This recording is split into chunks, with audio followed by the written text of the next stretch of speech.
তোমাদের ক্লাস 11-এর যে সংস্কৃত কবিতাটা পড়াবো সেটার নাম হচ্ছে বর্ষা বর্ণনম। তোমরা নিজেরাই বলো এই বর্ষা বর্ণনম মানে কি? কি মনে হচ্ছে কিসের বিষয়ে এই কবিতাটা? বর্ষার ব্যাপারে। আর বর্ণনম মানে বৃষ্টির বর্ণনা নিয়ে।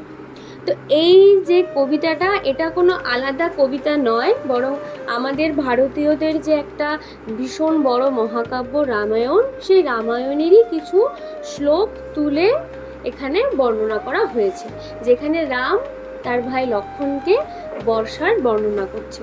এবার এইটা জানার আগে আমাদেরকে কিছু জিনিস জানতে হবে। সেটা কি? যে রামায়ণ সম্পর্কে কিছু জিনিস জানতে হবে।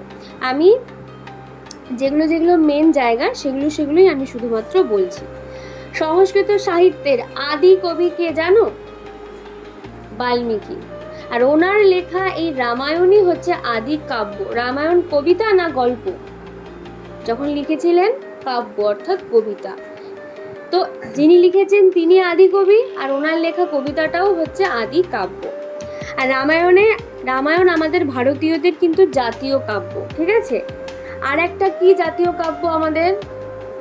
মহাভারত, ঠিক আছে? তো রামায়ণ কবে লেখা হয়? অনুমান করা হয় খ্রিস্টপূর্ব 6ষ্ঠ শতকের আগে, মানে যীশুখ্রিস্টের জন্মের আগে না পরে? আগে। এবং রামায়ণে কটা শ্লোক আছে? 24,000টা শ্লোক আছে। অনেক অনেক বড় কবিতা, 24,000 কম। এবং বেশিরভাগ শ্লোকই অনুষ্টুপ ছন্দে লিখিত। কোন ছন্দে লিখিত? অনুষ্টুপ ছন্দে লিখিত। আর রামায়ণে কটা কাণ্ড আছে? একটা কথা আছে, 7 কাণ্ড রামায়ণ পড়ে সীতাকার বাপ, একটা এরকম প্রবাদ আছে। তাহলে রামায়ণে কাণ্ড কটা? 7টা। কি কি সেগুলো?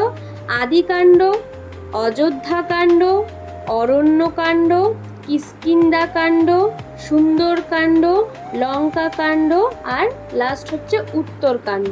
এগুলো কিন্তু পরপরই মনে রাখতে হবে, এলোপাথারি করে মনে রাখলে কিন্তু হবে না, কারণ এগুলোর মধ্যে পরপর কাহিনী রয়েছে। উল্টোপাল্টা করে বললে তো হবে না।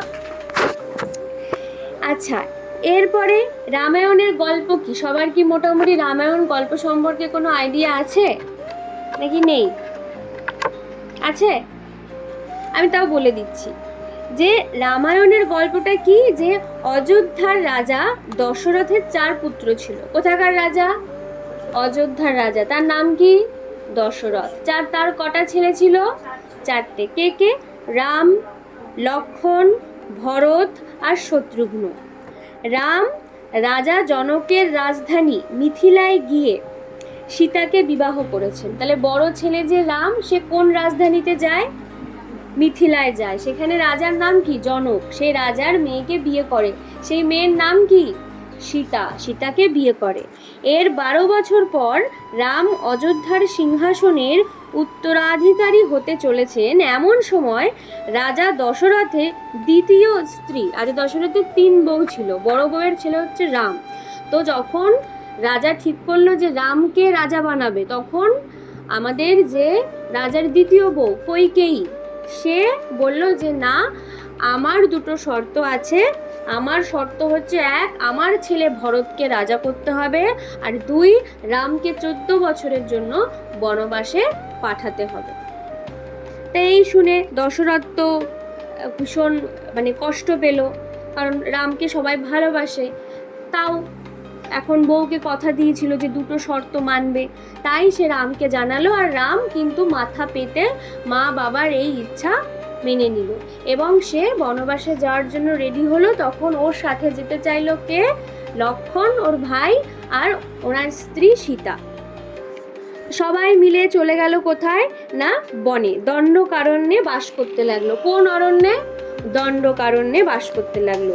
এরপর একদিন নানা ঘটনার চক্রে, আমি তো পুরো রামায়ণ এখন বলতে পারবো না, আমি খুব শর্টে বলছি, ঠিক আছে? ঘটনাক্রমে আমাদের লঙ্কার রাজা রাবণ কাকে অপহরণ করে নিয়ে যায়? রামের স্ত্রী সীতাকে অপহরণ করে নিয়ে যায়। এবং নিয়ে গেলে এই সীতাকে খোঁজার জন্যই কিন্তু রাম চারিদিকে সীতাকে খুঁজতে থাকে। এবং কিষ্কিন্ধার বানররাজ বালির ভাই সুগ্রীবের সঙ্গে রামের বন্ধুত্ব হয়।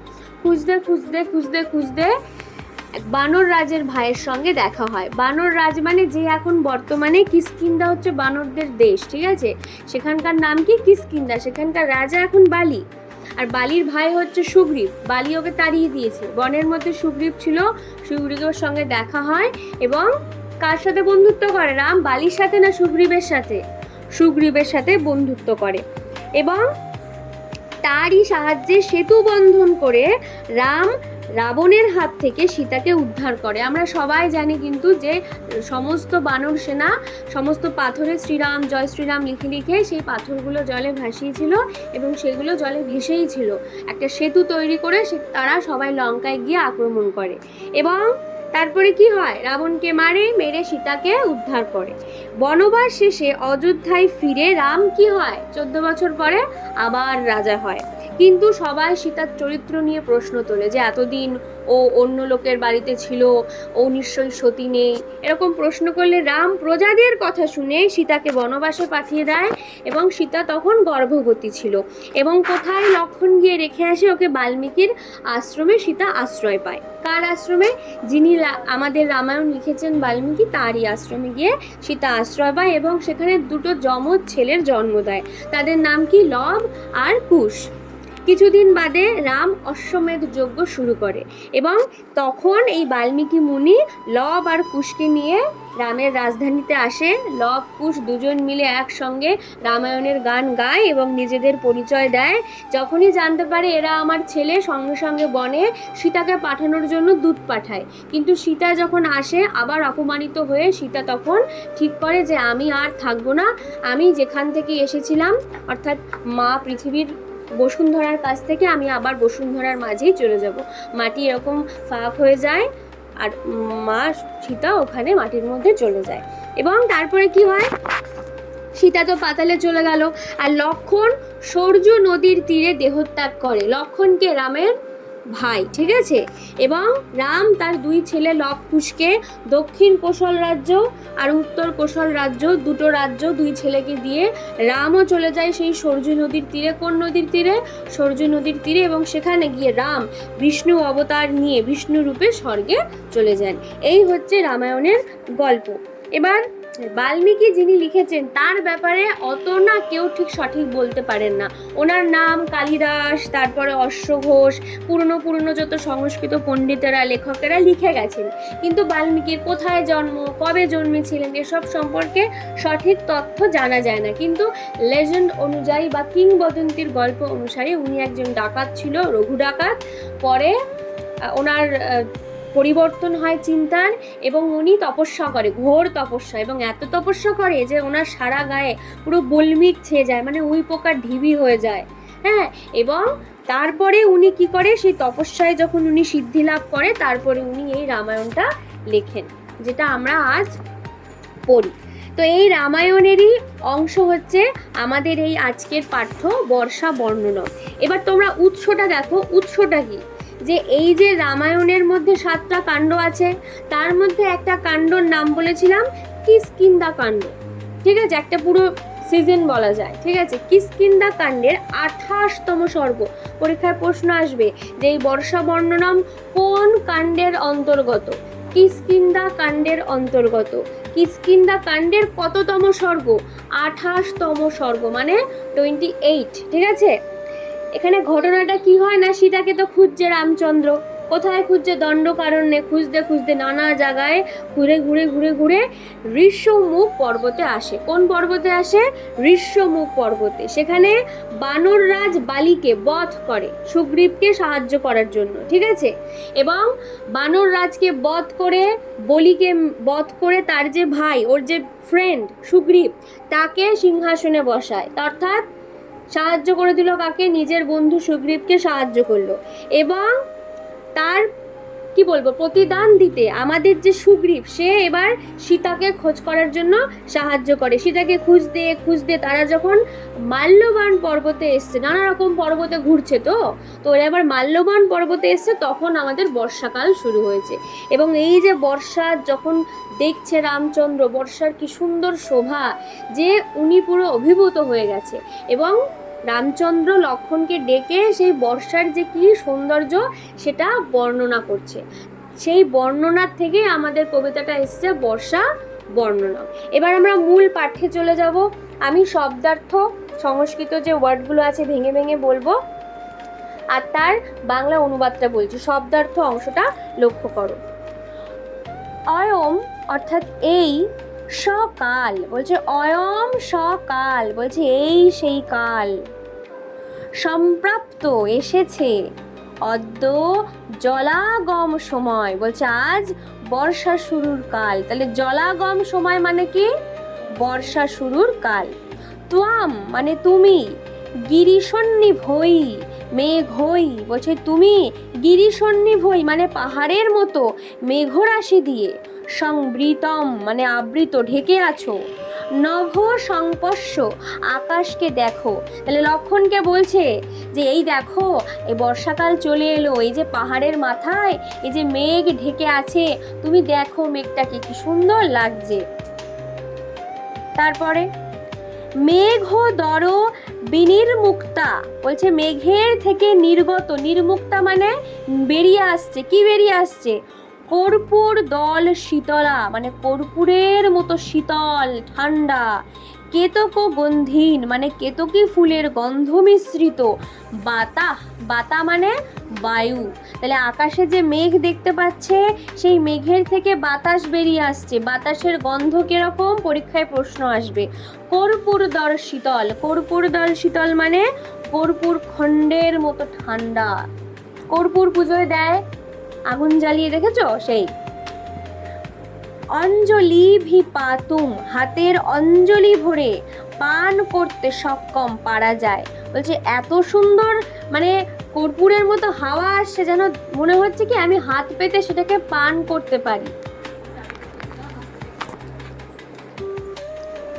তাহলে এমন মেঘের থেকে বাতাস বেরোচ্ছে যে দেখলে মনে হচ্ছে এরকম হাতে করে নিয়ে পান করা যায়। ঠিক আছে, দেখবে দার্জিলিং ফার্জিলিংয়ে সে দেখা যায় না এরকম হাওয়া বয়ার মেঘ, মেঘ উড়ে উড়ে বেড়ায়, সেগুলো এরকম ধরা যায় ফিল হয়। তো সেই রকমই বলছে যেন নিয়ে হাতে নিয়ে এরকম পান করা যায়। নেক্সট, কচ্চিৎ মানে কোথাও, প্রকাশম মানে প্রকাশিত, কচ্চিৎ অপ্রকাশম কোথাও আবার দেখা যাচ্ছে না। মেঘটা কিরকম? কোথাও কচ্চিৎ মানে কোথাও কোথাও প্রকাশিত, আবার কোথাও কোথাও দেখা যাচ্ছে না, অপ্রকাশিত।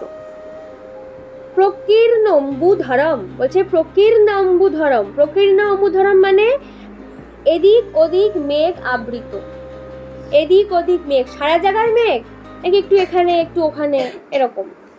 নভ, নভ মানে মনে রাখবে আকাশ। বিভাতি মানে শোভা পাচ্ছে। তাহলে আকাশে কি শোভা পাচ্ছে? এদিক ওদিক একটু প্রকাশিত মেঘ, একটু অপ্রকাশিত মেঘ। যথা শান্ত মহার্ণবস্য বলছে যেমন শান্ত মহাসাগরের। তাহলে শান্ত মহার্ণবস্য মানে কি? মহাসাগর, শান্ত মহাসাগরের।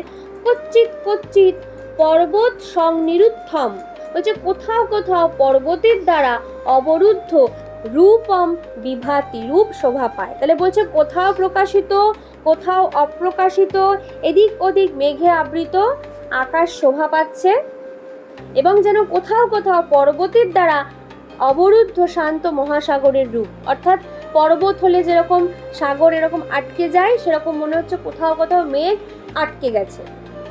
নেক্সট, বিদ্যুৎ পতাকা অর্থাৎ বিদ্যুৎ যাদের পতাকার মতো, স বলা কমলা বকের মালা সঙ্গী নিয়ে। তাহলে আকাশে কি দেখতে পাচ্ছে? বলাকা মানে কি? বলাক মানে কি? বক। বক যখন উড়ে যায় দেখবে এরকম ভি শেপে যায়, মালার মতো যায়। তো বলছে যে বিদ্যুৎ যাদের পতাকার মতো বকের মালা সঙ্গে নিয়ে, শৈলেন্দ্র কুটা কৃতি সন্নিকাশা। শৈলেন্দ্র মানে হচ্ছে পাহাড়, শৈলেন্দ্র মানে কি? পাহাড়। বলছে শৈলেন্দ্র কুটা, কুটা মানে কি? পাহাড়ের মাথা। সন্নিকাশা বলছে বড় বড় পাহাড়ের চূড়ার মতো আকৃতি। তাহলে বকগুলো যখন ভি শেপে যাচ্ছে ওদেরকে দেখে কিসের মতো লাগছে? পাহাড়ের চূড়ার মতো লাগছে। এবং তারা কিসের মধ্যে দিয়ে যাচ্ছে? সেই আকাশে মেঘের মধ্যে দিয়ে যাচ্ছে। সমুদীর্ণ নাদা যাদের শব্দ চতুর্দিকে ছড়িয়ে পড়ছে। তাহলে যেন বিদ্যুৎ পতাকা নিয়ে বলাকার মালা পরে বড় বড় পাহাড়ের মতো চূড়ার আকৃতির মেঘরাশি চারিদিকে শব্দ করছে। মেঘ হলে আকাশে কি হয়? পিটির পিটির শব্দ হয় না, ধুমধারাক্কা শব্দ হয়।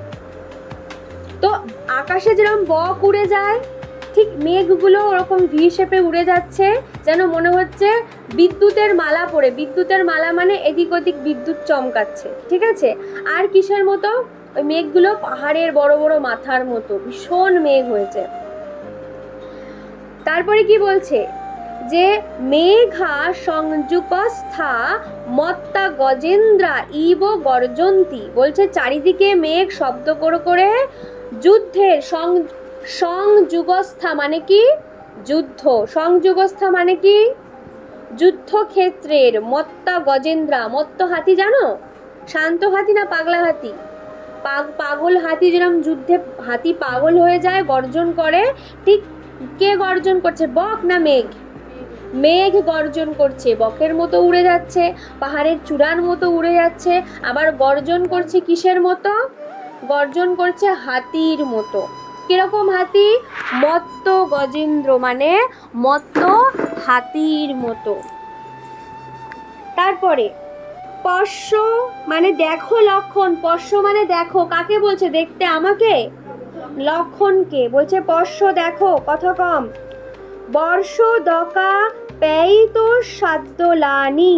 বর্ষ দকা পেয়িত সাদ্যলানি মানে বর্ষার জলে সবুজ তৃণক্ষেত্রগুলি পরিপুষ্ট হয়ে রয়েছে। বর্ষা যখন হয় তখন ঘাস গাছপালা কেমন দেখায়? মরা মরা না সতেজ? সতেজ দেখাচ্ছে তৃণক্ষেত্র। তারপর বলছে যে পবিত্র পবিত্র নৃত্যোৎসব বহির্নানি। বলছে ময়ূরেরা নাচের উৎসব আরম্ভ করেছে। এখানে বরহীন মানে কি? ময়ূর। পরীক্ষায় প্রশ্ন আসবে বরহীন মানে কি? বরহীন মানে হচ্ছে ময়ূর। তাহলে মেঘে আকাশে মেঘ দেখে আর বৃষ্টির জল দেখে কি করছে ময়ূরেরা? ময়ূর কোন কালে নাচে জানো তো? বর্ষাকালে নাচে। নির্বিষ্ট বলাহকানি। বলছে মেঘরাশি জল ঝরিয়ে, এখানে যে বলাহকানি বলছে, বলাহক মানে কি? মেঘ। পরীক্ষায় প্রশ্ন আসবে বলাহক মানে কি? মেঘ। তাহলে মেঘের থেকে কি বেরিয়ে আসছে? জল না তেল? জল বেরিয়ে আসছে। বনানি এমন বনগুলো অপরাহ্নেষু বিকেল বেলায় অধিকতম বিভ্রান্তি অত্যন্ত শোভা পাচ্ছে। অর্থাৎ বিকেল বেলার টাইম, বৃষ্টি হচ্ছে এবং চারিদিক তৃণভূমিগুলো ভিজে যাচ্ছে, ময়ূরেরা নাচ করছে। আর কি হচ্ছে? মেঘেরা যখন চারিদিকে এরকম বনের মধ্যে ছেয়ে পড়ছে অর্থাৎ বৃষ্টি হয়ে, তখন ওই বনরাজিটাও বেশি সুন্দর শোভা পাচ্ছে। কোন টাইমে? দুপুরবেলা না বিকেলবেলা? অপরাহ্ন মানে বিকেলবেলা। তারপর বলছে সলিলাতি ভারম মানে জলের ভীষণ ভার। সলিল মানে কি? সলিল মানে জল। সলিল মানে জল, আর ভারম মানে ভীষণ ভার। সমুদ বহন্ত। সমুদ বহন্ত মানে? বহন্ত মানে বয়ে বয়ে বয়ে বয়ে যাচ্ছে, বয়ে বয়ে বয়ে বয়ে যাচ্ছে। বলা কিন বাড়ি ধরা। বলাকার দ্বারা শোভিত মেঘরাশি, অর্থাৎ বলাকা শোভিত মেঘরাশি মানে বলাকার মতো বা বক উড়ে যাচ্ছে এমন মেঘরাশি কিসের দ্বারা শোভিত হচ্ছে? জলের দ্বারা। মেঘের মধ্যে জল থাকে, সেই জলের দ্বারা ওরা ভার হয়ে বইছে, ঠিক আছে। গর্জন করতে করতে। নদন্ত মানে কি? নদন্ত মানে গর্জন। দেখি বলে যুদ্ধের নাদ। নাদ মানে হচ্ছে গর্জন, ঠিক আছে। তো নদন্ত মানে কি? গর্জন করতে করতে কে বয়ে যাচ্ছে? মেঘ। বৃষ্টির কবিতায় মেঘ আর জল ছাড়া কিছুই নেই, ঠিক আছে। নেক্সট কি বলছে? মোহি ধরানাম মহৎসু শৃঙ্গেশু। বলছে পাহাড়গুলির বড় বড় চূড়াতে। মোহি ধরানাম মানে কি? পাহাড়। মোহি ধরা মানে কি? পাহাড়। আর শৃঙ্গে মহৎ মানে কি? মহৎসু মানে বড় বড়, আর শৃঙ্গেশু মানে চূড়াতে। বিশ্রম্য বিশ্রম্য, তোমরাই বলো বিশ্রম্য বিশ্রম্য মানে কি? থেমে থেমে, বিশ্রাম নিতে নিতে, ঠিক আছে। পুনঃ প্রশান্তি, একটু থামছে পাহাড়ে বাড়ি লেগে, আবার প্রশান্তি মানে প্রজ্জান্তি মানে আবার প্রজ্জান্তি করছে, আবার চলছে। নদ্য বহন্তি, বর্ষা যখন হয় তখন নদীর কি হয়? নদী বয়ে যায় না থেমে থাকে? তাহলে নদ্য মানে একটা নদী না অনেকগুলো নদী? অনেকগুলো নদী বহন্তি মানে বয়ে যাচ্ছে।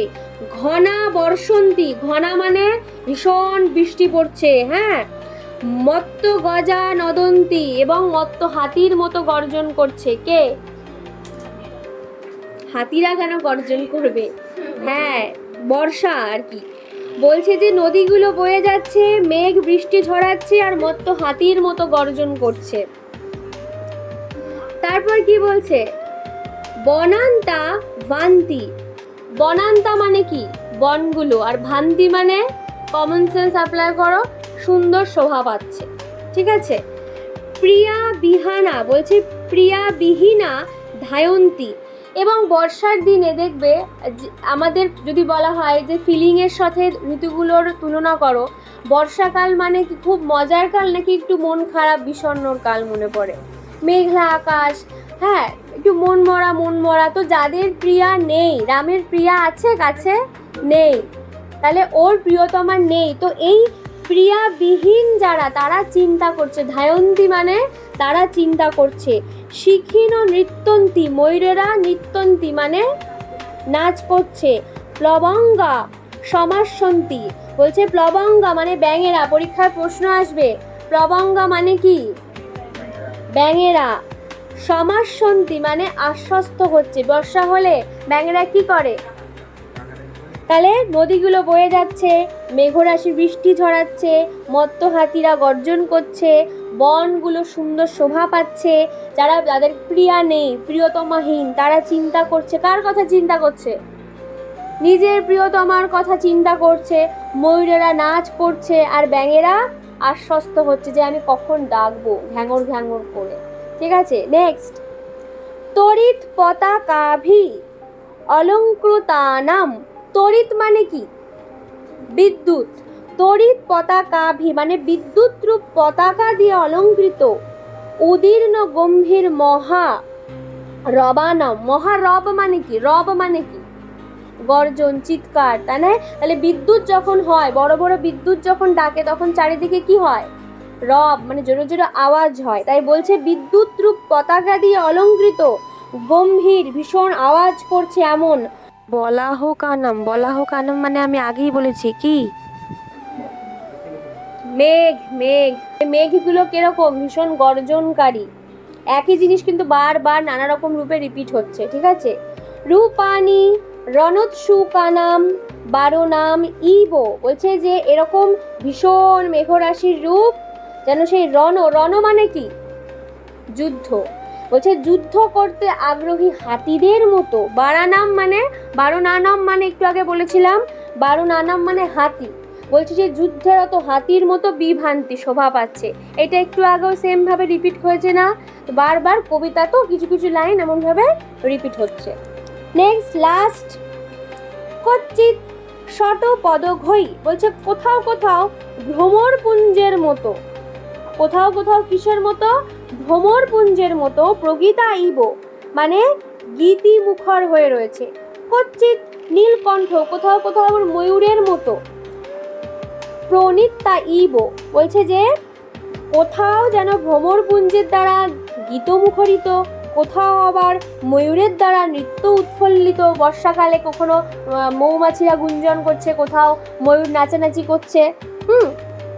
কচ্চিৎ বারণেন্দ্রই, কোথাও আবার মত্ত হাতির মতো প্রমত্তা মাতাল হয়ে রয়েছে। অনেকাশ্রয়ীন বনান্তা, এবং অনেকের আশ্রয়স্থল সেই বনগুলো বিভ্রান্তি শোভা পাচ্ছে। বনে কারা থাকে? এই মৌমাছিরা থাকে, এই ময়ূরেরা থাকে, হাতিরা থাকে। এই পুরো বনটাই যেন বৃষ্টির মধ্যে শোভা পাচ্ছে। লাস্ট তোমাদের প্যারা যেটা শ্লোক, সেটা হচ্ছে শটপাদ তন্ত্রী মধুরাভিধানম। শটপাদ মানে কি? ভ্রমর। শটপাদ মানে কি? ভ্রমর।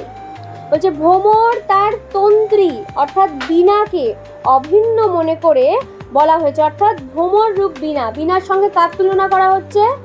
ভ্রমরের তুলনা করা হচ্ছে। যে ভ্রমর বীণার মধু নিয়ে প্লবঙ্গ মদিরিত, প্লবঙ্গ মানে আমি আগেই বলেছিলাম, প্লবঙ্গ মানে কি? ব্যাং, ভেরি গুড। সেই ব্যাং মদিরিত কণ্ঠ তালম, ব্যাঙেরা এবার আওয়াজ করছে, কিসের মতো আওয়াজ? ভ্রমরের মতো সেই সুন্দর আওয়াজ করছে, ঠিক আছে। মেঘ মৃদঙ্গ নাদই, আর মেঘরূপ মৃদঙ্গের ধ্বনির সঙ্গে আবিষ্কৃতম বনেষু সঙ্গীতম ইব প্রবৃত্তম। এবং এই বর্ষাকালের গান কোনগুলোকে বলা হচ্ছে? ভ্রমরের গান, ব্যাঙের ডাক, এগুলো যেন সেই পুরো বর্ষাকালের সঙ্গীত। তাহলে বর্ষাকালের সঙ্গীত কোনগুলো? ব্যাঙের ডাক, ঠিক আছে, বিদ্যুতের ডাক আর ভ্রমরের গুঞ্জন, এইগুলো। তাহলে ভ্রমর বীণার মধুর ধ্বনি নিয়ে, ব্যাঙের কণ্ঠর ধ্বনির তাল নিয়ে, আর তারপরে হচ্ছে মেঘ মৃদঙ্গের ধ্বনির সঙ্গে সঙ্গে পুরো বনে বনে সঙ্গীত ফুটে উঠেছে। পরীক্ষায় তোমাদের কোয়েশ্চেন যখন দেবে এরকম লাইন তুলেই দেবে, তোমাদের বুঝতে খুব একটা প্রবলেম হবে না। যদি যে আলাদা আলাদা ওয়ার্ডের আমি মানে বলে দিলাম, যে এখানে বললাম একবার যে প্রবঙ্গ মানে কি, তাই না, শঠপাদ মানে কি, এইগুলো যদি ভালো করে মনে রাখতে পারো তাহলে কোনো কোয়েশ্চেন যখন দেবে বুঝতে অতটা সমস্যা তোমাদের হবে না।